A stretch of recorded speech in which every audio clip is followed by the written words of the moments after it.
Welcome, ladies, to the Real Estate Investor Show, providing inspiration, strategies, and insight to empower women investors to live balanced and financially free lives. Now, here are your co-hosts, Liz and Andressa. So in today's episode, we have Amanda Cruz. We talk a lot about mobile home investing. And what I really love most about her story is we get deep around what's working, what's not, and how to grow a business in an authentic way with her spouse, and while having two little ones and really transitioning from single family to mobile home parks. So we go through so many different things, but her transparency and vulnerability were really appreciated as we have to have difficult conversations to grow our business.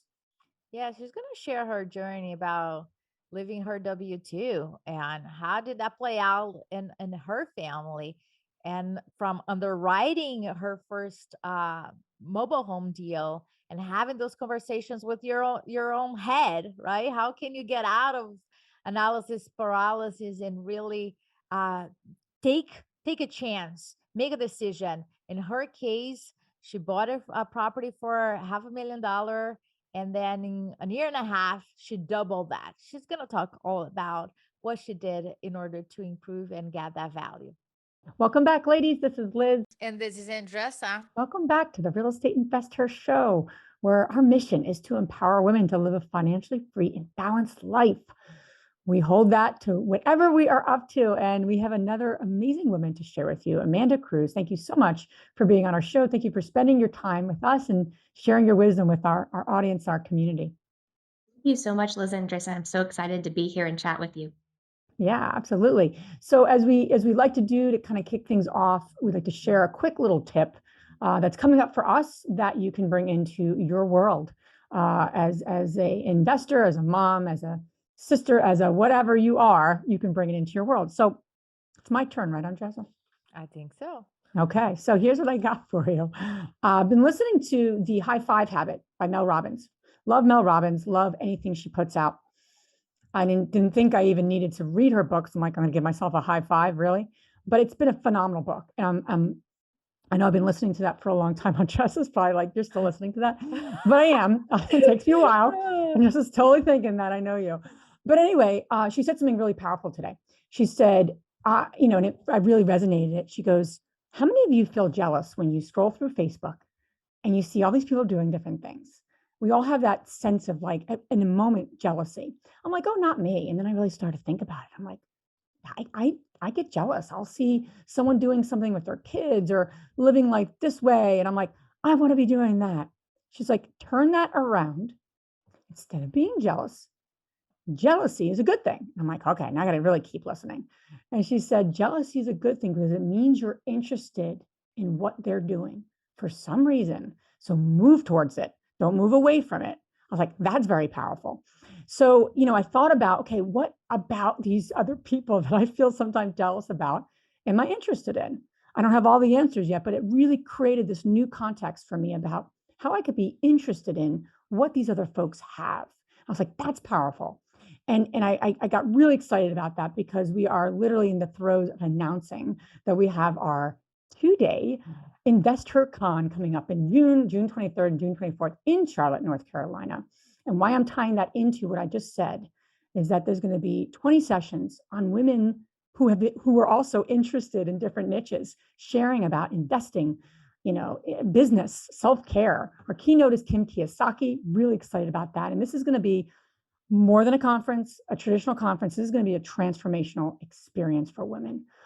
So really excited about that. And it just got me thinking about how powerful it is to feel interested in something, not jealous, but interested, and be around other women who are also interested in the same things, living life on our own terms. So you definitely got to check out our inaugural Investor Con. Learn more about it on our website, therealestateinvestor.com. And don't get jealous, get interested. That's my tip for today. Sometimes when we go to those conferences and you have speakers sharing what they are up to, living their lives, and you're like, okay, why should I care?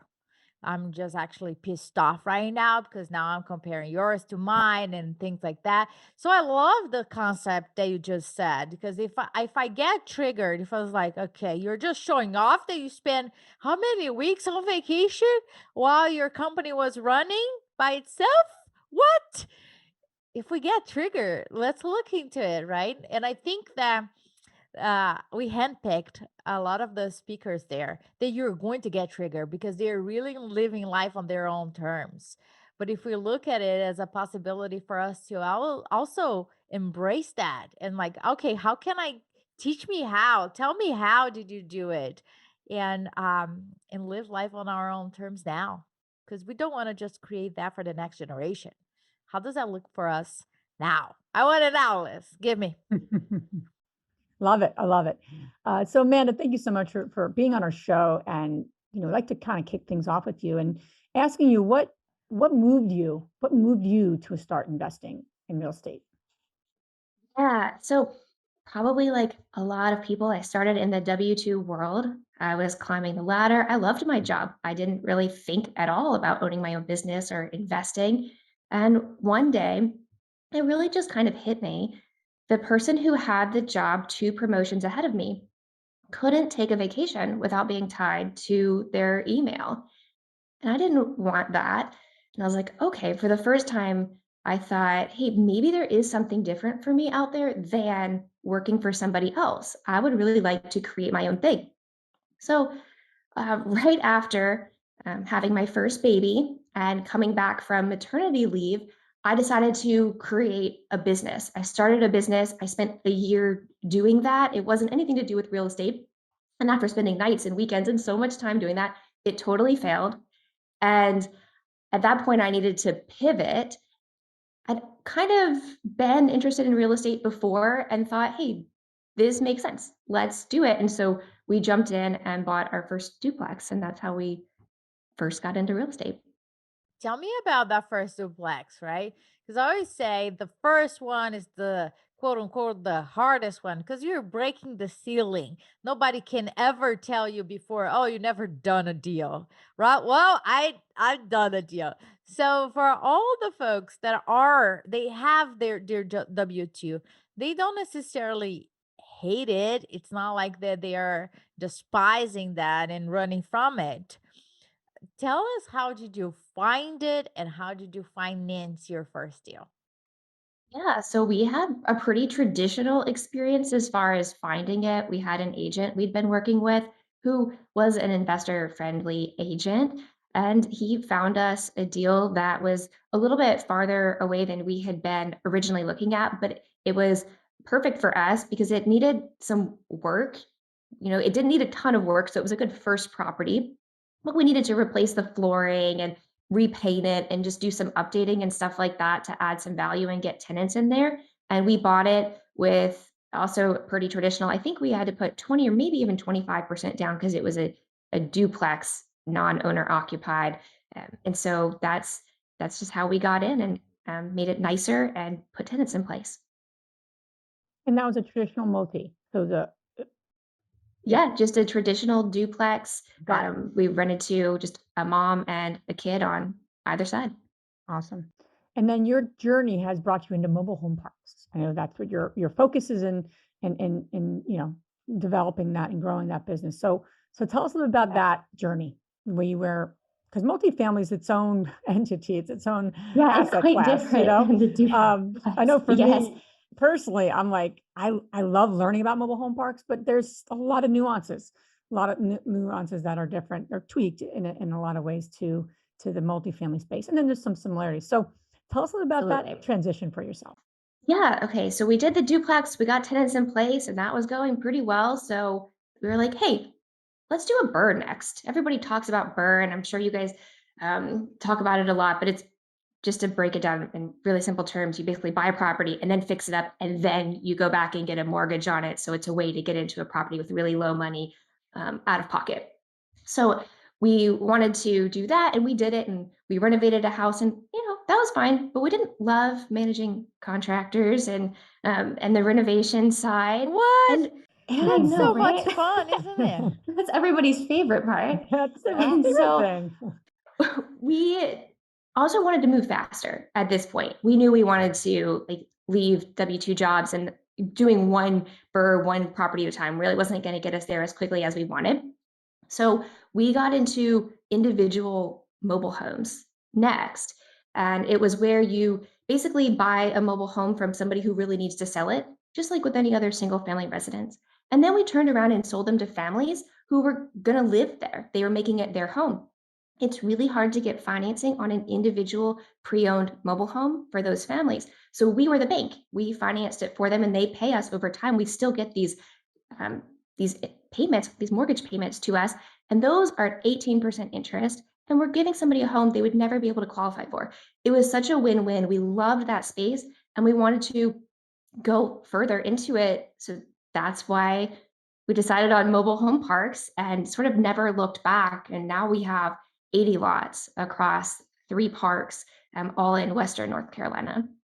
All right. So it sounds like, okay, one day you had this small duplex, and then next day you had like 80 across across the, different areas. Walk us through not just like the tactics of scaling, but like the mental hurdles. What did you guys have to do in order to put in place the right things and move? The goal was to quit the W-2 and replace their income. What are the first steps that you did in order to scale?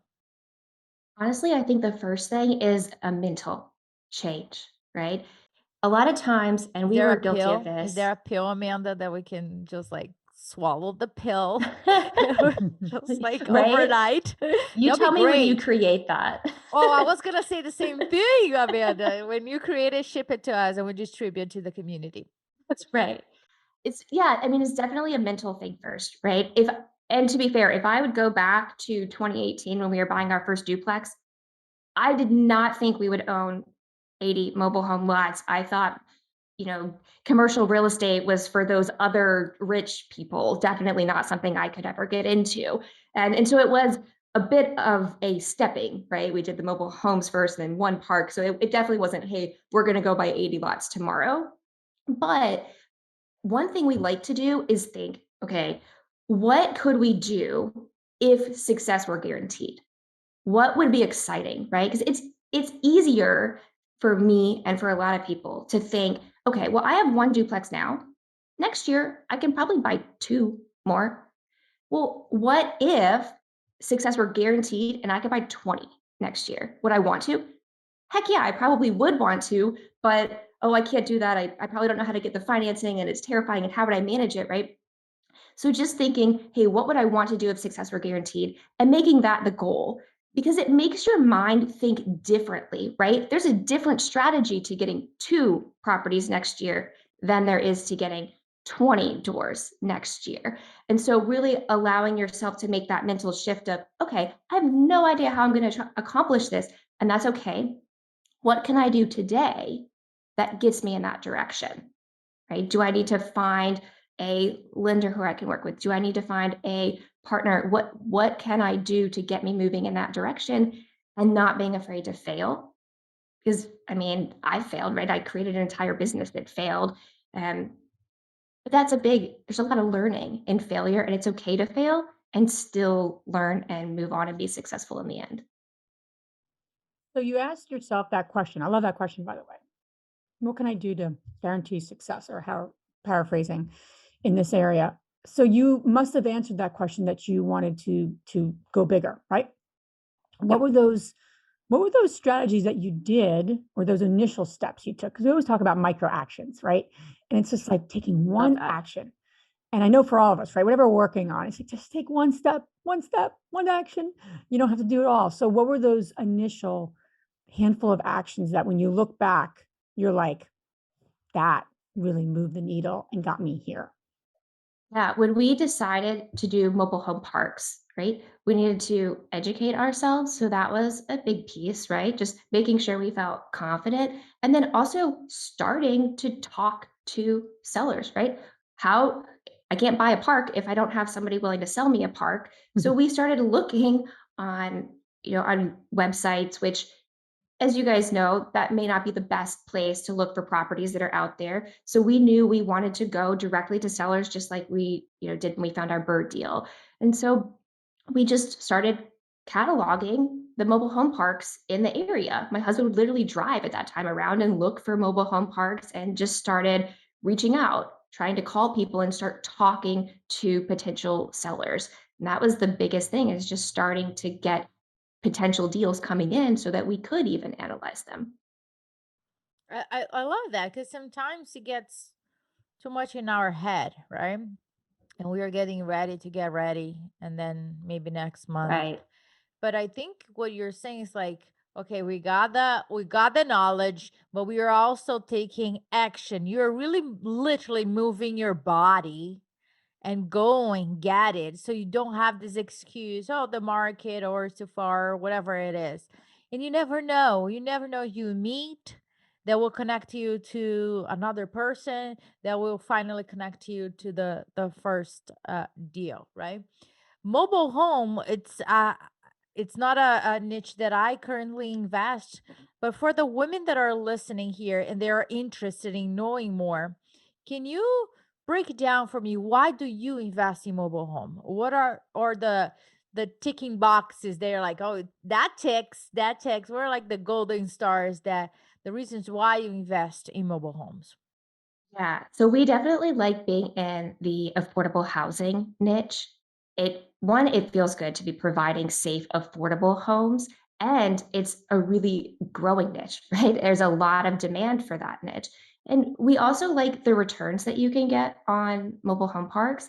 They tend to be better than you can get on other commercial assets and on both single family homes. So that was definitely one for us. And we wanted to be able to scale that return faster. And it's easier with a one property that has 50 lots to go and buy that at one time than to buy 50 individual properties, right? You do the due diligence one time, you do the underwriting one time, you're closing with the lender one time and getting more cash flow. And so for us, scaling up to those commercial deals and then finding that right niche just made sense. So you had your first, you were kind of being the bank to that one homeowner with the home mobile home park. Then you and your husband started to get educated, take action, and start talking to sellers. What was your first acquisition from a mobile home perspective after that initial one? What was the lots? What was that first deal that you We did? bought a 50 lot mobile home park in Western North Carolina. Okay. And we bought it for $590,000 at the beginning of 2020. So we closed in a first week of April 2020, right? Everybody's in lockdown. We're panicking. I underwrote that deal over and over like 50 times because I was like, oh my God, are people really going to pay us? Everyone's losing their jobs. Like, it's the worst Right. time to make a big leap into a 50 lot park when we'd only had like two single family homes before that. But we had a solid business plan. We knew it made sense. And we went in and executed that plan. And 18 months later, that park was worth $1 million. And we did a cash out refinance on it and got over 100% of what we put into it back out. So now it's getting infinite returns.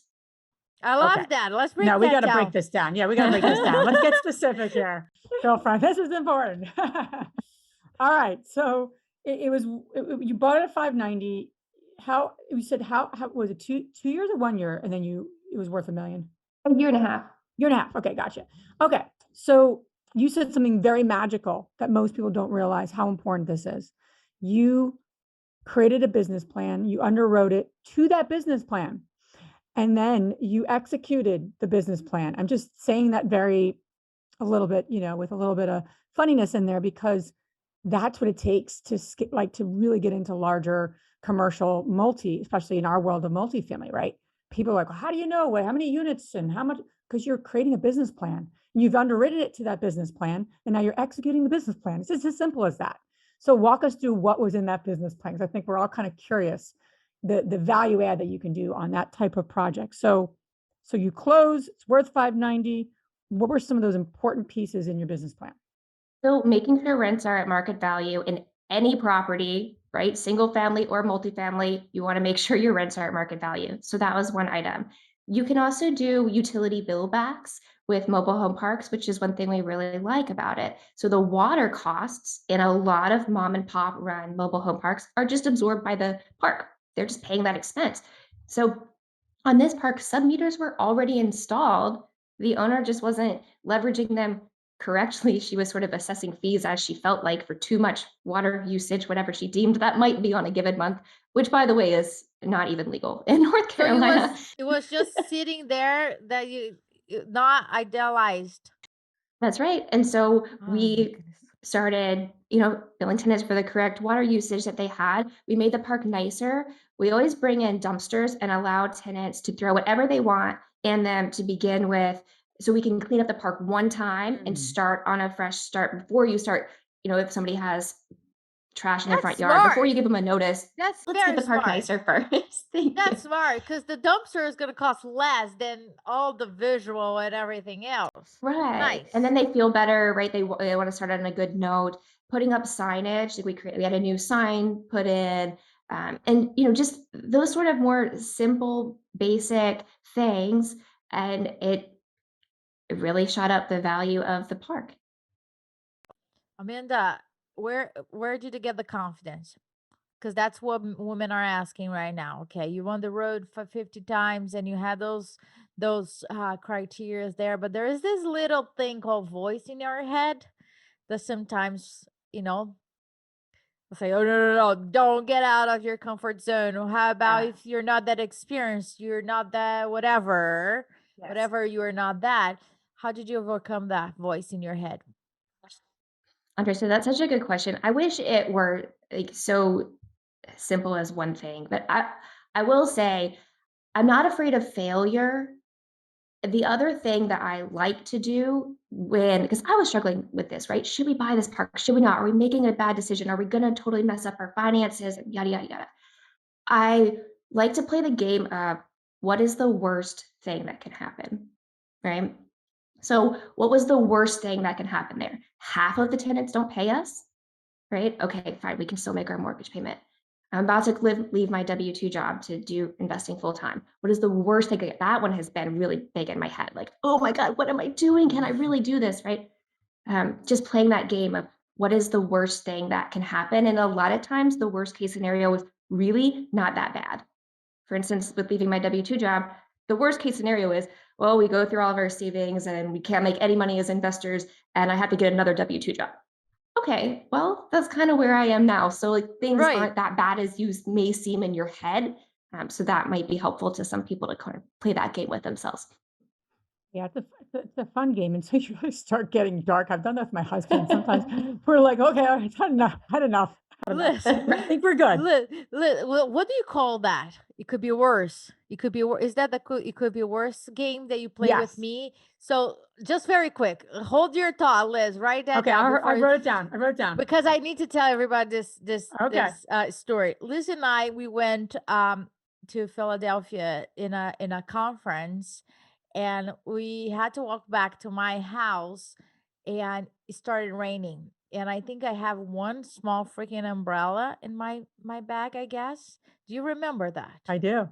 And then we started getting slammed by water. And Liz says, let's play the It Could Be Worse game. I was like, what are you talking about, Liz?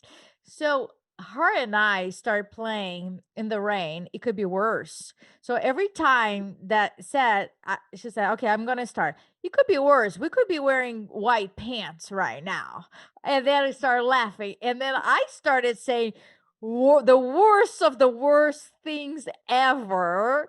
And then remember that they moved my car. I thought my car Yes. was stolen. I Yeah. was like, it could be worse, Liz. It could be worse. And we went to this, but it was so fun because that became the rain itself became nothing, because all the worst scenarios that we thought inside our head was so bad, but it's so laughable that I remember that very much, Liz. We should play that another time. I really love the game. It Yeah. could be worse. Oh my gosh, that was fun. That was like made a bad situation enjoyable, right? All right, I wrote down what I wanted to speak to, Amanda, with what you were saying. I think this is really important. especially in times that we are with underwriting properties. And everything that's happening in the economy, global economy, a local economy, what have you, is the power of conservatively underwriting and to know your number. This wasn't something I think I even knew until we got into larger multifamily, but I wish I knew even in small multi or even, smaller projects, is to know your occupancy rate. Like, worst case scenario, what occupancy rate do you need to pay your to pay your bills, to pay your nut? Really powerful. And I know, the lower it is, the better position you're in. I mean, if it's 95%, that's scary, right? So again, something you learn as you get into larger commercial, something really been great to know when we were starting in the large commercial, me and my husband, and it shows the strength of a property. I know for one of our properties that we are, purchasing, 670 unit portfolio project, it's 55% or something ridiculously low, which again, there's a lot built into that business plan. So just a quick little tip for those even passive investors listening: ask that operator that question, because they know the answer. If they're a good operator, they know the answer. If they don't know the answer, I would run very fast from working with them, because then it shows they're conservatively underwriting, and it shows that they know that they know the break even, and I have asked that to people and they don't know that, which is kind of scary in larger commercial. But anyway, that's just a quick tip there I wanted to mention. Second thing I want to speak to you about, and we've heard in the mobile home park world, is the power of like running it as a business. And obviously we want to run everything like a business, but really with this particular niche too, there is a lot of, it's like self-storage facilities, right? There's a lot of like business aspects of it. So in terms of managing, the managing side, right, which is always the fun side, it's where we sometimes make, or it makes us or breaks us. Where do you fall in all of that in terms of like your team, and what does that look like so you are not the only one doing everything? Yeah, so my husband and I split duties. So he does the asset management and the acquisition side, and I do the underwriting and I talk with investors and stuff like that. And so within the asset management side, we have managers who do the day to day at the parks, and then he manages the manager. So that's how we have it set up. And honestly, in mobile home parks, there's a whole spectrum, right? If it's a small park and you want all the cash flow, just like with a single family home, you can go in and manage it yourself and collect the rents and whatnot. Or if it's a larger park, or you just want to be more passive, you can get a manager in place who can do the day to day, and then you can check in with them. We even have our managers drive through the park on a weekly basis because we live 3 hours from our parks. And that way Jonathan can see what's going on at the park on a weekly basis without having to be there. I love that. In terms of your working relationship with your husband, the roles, right, that you guys play, was that a conscious decision, or it's just like, okay, just let's put up fire here? How did you guys decided which person was going to be responsible for what? Yeah, that's a great question. Right. So if we go back a couple of years when we were doing our second property, our first burr, Jonathan got laid off from his IT job. And I was like, go into real estate full time. We know we're going to do this eventually. Let's get us going. Thinking, oh, yeah, he'll have me out of my job in a year. Okay. Yeah, that was in 2019. And so a year and a half after that point, I was getting really anxious and putting a lot of pressure on him. That was like, hey, you're supposed to be growing this thing. You're supposed to be getting me out of my job. It hasn't grown fast enough. And that honestly put a lot of strain on the two of us. That was, it just made us kind of like angry. And so we had a conversation, and it had been leading up for a while, but maybe a year ago or so, that was like, we were very open, respectful, but vulnerable with each other on how we were both feeling, and then making each other feel through the fact that he was on the hook to get me out of my job, right? And that put too much pressure on him. So at that point, I sort of made a decision myself that it's not in my personality anyways to like let somebody get me out of my job. It's hard enough for me to sit by. That's why I was putting so much pressure on him. So I was like, all right, I'm going to go in this path. I'm going to do the underwriting. I'm going to do the investors. You keep doing your side. And it really helps with just separation of duties. So we're not doing the same thing and sort of like trying to manage each other's stuff, but just having a clear separation of lanes. and both growing in that area. Wow, so important. I feel like I've had those I feel like I have those conversations with my husband all the time, and it's so important to have those. But having vulnerable conversations is not easy Right. because in order to have real vulnerable conversations, you have to take responsibility for what you are or not doing, right? What part do you have in this, if you will, especially in a partnership like that. So I'm curious, so many of the women we talk to, this is a big one for them, having those honest conversations, having those vulnerable conversations. We think it's so easy with those we're so close to. Not always so. Not always so. So for you and your husband, tell us a little bit about what that looks like. I mean, I'm sure you didn't have necessarily like an agenda and you're like, okay, this is the exact way you should do it, basis your personality, his personality. But tell us a little bit about that conversation and what you committed to doing, what really worked in that conversation. Because I think a lot of women struggle with this and it's something important we need to do. So curious Yeah. about that a little bit. Yeah. So, I mean, I will say it was a very hard conversation, right? There's nothing easy about having this sort of tension and going in and talking about why. Um, but for both of us, we were very honest because it would be easy to make it surface level and just say, well, we're not moving fast enough and blame it on that. But that's not going to get the problem solved. It's just going to kick it down the road. And so for me, I was very open. I was like, this is my passion, and watching you do it, but not the way that I would do it is very hard for me. And that was I did not want to say that, right? I didn't want to tell him that. I didn't want to hurt him.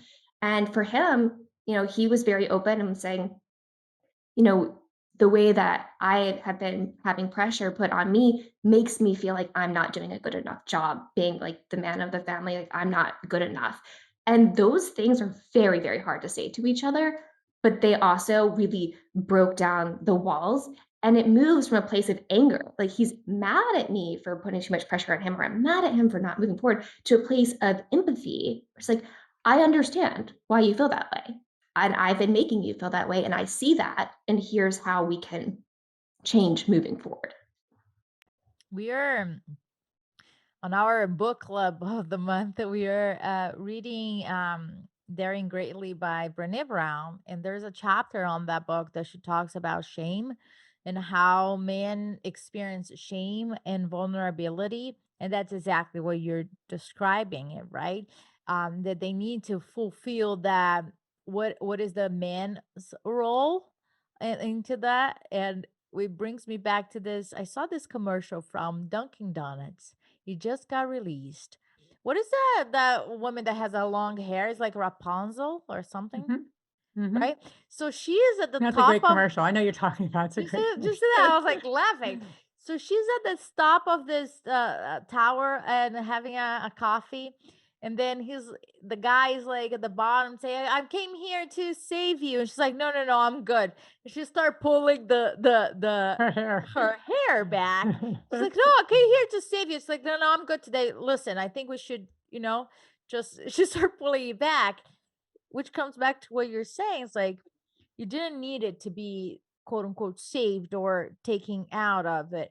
But I commend you both for really sitting down and having that vulnerable conversation and expressing the feeling, right?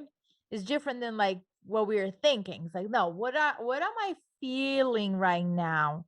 And if that's the intention or not, that doesn't really matter. But this is what I'm feeling.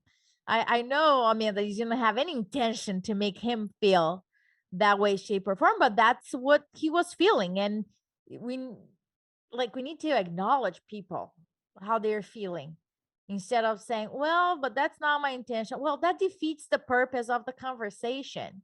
Or oh, okay, I'm sorry you were feeling that way. Like, come on. What comes back to Liz saying, you're like, I understand what you're feeling. And now let's put up something in place that works for us and for our family. And then you move through it, right? I think that a lot of women in our community It's funny, the husband started coming through. Sometimes they're in the background. Many of them are participating on our live events through them. It's like, wait a minute, my husband has a question. Let me ask it. Because they also feel the sense of this community, that the support from one another. But having those conversations to me is really essential to build any type of partnerships.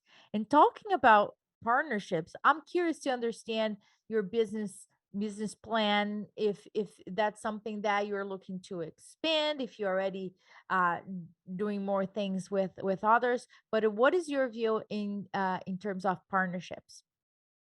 Yeah, so we are looking to grow. We're actually trying to get to 300 lots. And so we'll definitely be partnering with capital raisers, right?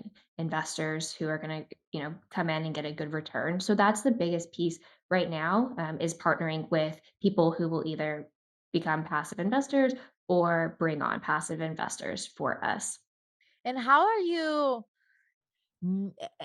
I guess my question is like, how do you know you find a good partner? What are the criteria that you are putting in place? And all for the ladies that are listening, right? When it comes down to scaling and growth, partnerships one way. But how do we know that that person is a good partner for us? So I'm curious to know if you have any criteria that you're idealizing nowadays. Yeah. So one of the biggest things is providing something that I don't provide, right? Hmm. I think there's a quote that's like, if both partners agree on everything, one of them is unnecessary, Yeah, I think it was right? Like, Kim. I think it was Kim Kiyosaki that said did, that. oh, I was did like, she yep. say that? Yes. So yeah, and so finding somebody who has a different skill set than I do, right? Like I know how to underwrite properties. Hmm. So even if it's not me, even if I bring somebody else in underneath me eventually to do that, that's still like a skill set that I have. A partner needs to come with more of a sales background, right? Like I feel like my skill set is not in sales. So finding a partner who's just a natural salesperson, marketing, like that would be good for me and offsetting my lack of strength in that area. Yeah, and then having that like vision when you're talking with people, you're going, it's that mind we're talking about mindful networking, right? And being strategic versus just meeting people to meet them, right? Or what have you. So no, I think that's great. It's going to help you propel you and your husband. Um, I'm curious to get a sense of, especially that you and your husband have been through this and kind of collaborated and had a breakdown and had a breakthrough. Um, what have your kids seen and what have they been involved in? Like what in terms of just what you're up to and how you're doing your, working in your business and working on the relationship. I'm curious to get a sense of that from you. 'Cause I know that's a really important part of a lot of what we all do because we're not doing this Yeah. just for us. We're doing it to create a legacy. We're creating generational wealth. So I'd love to hear what specifically you do around that with your kiddos. Yeah, so my kids are pretty young. They're 4 and 1.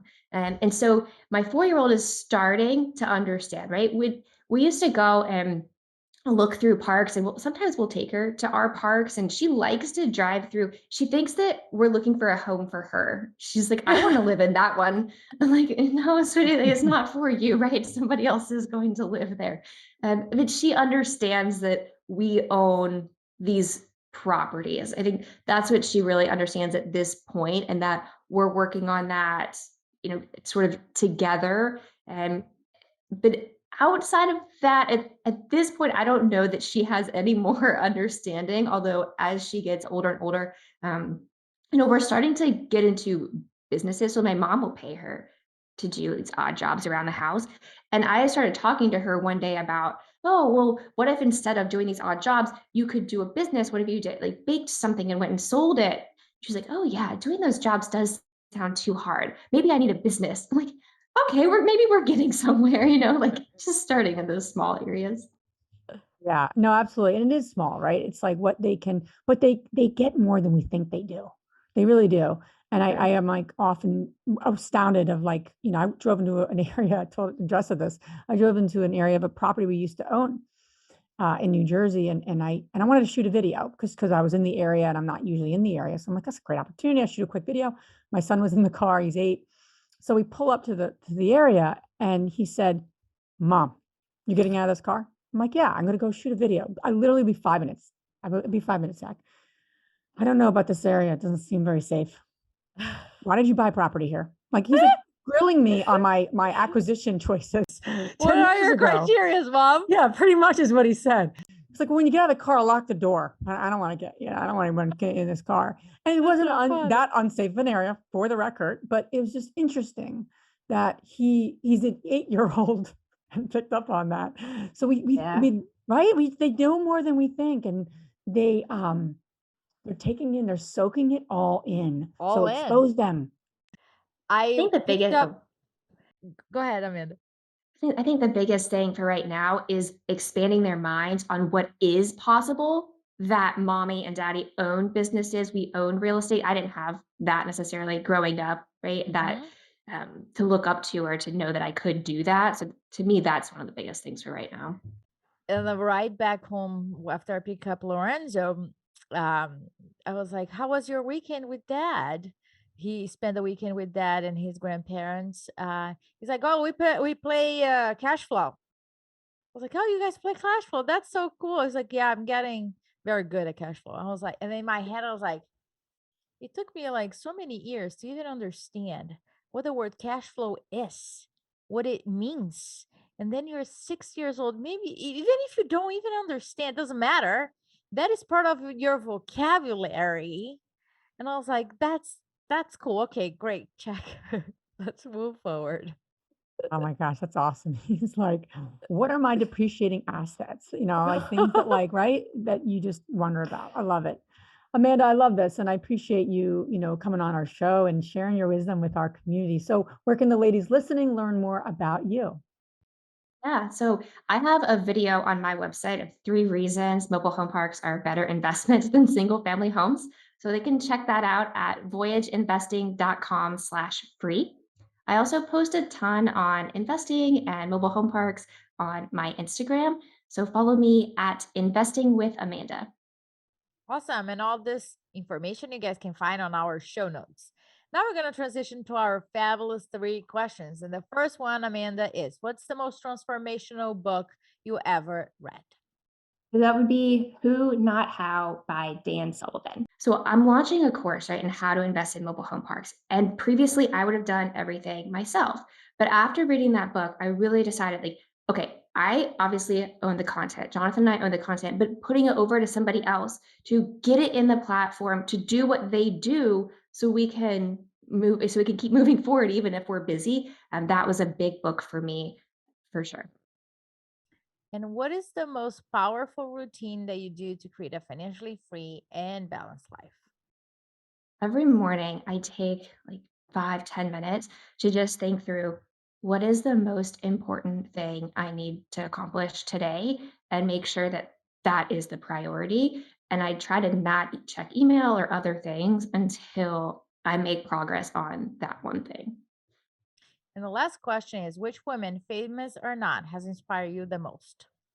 It's funny that you mentioned Brene Brown's um, book. So, Brene Brown, I would say for me, because of the vulnerability aspect. Like listening to her talk about vulnerability has really changed my life and just the relationship, not just with my husband, but with everybody. And being able to put that guard down and know that that helps you truly connect with other people on a level that you can't otherwise.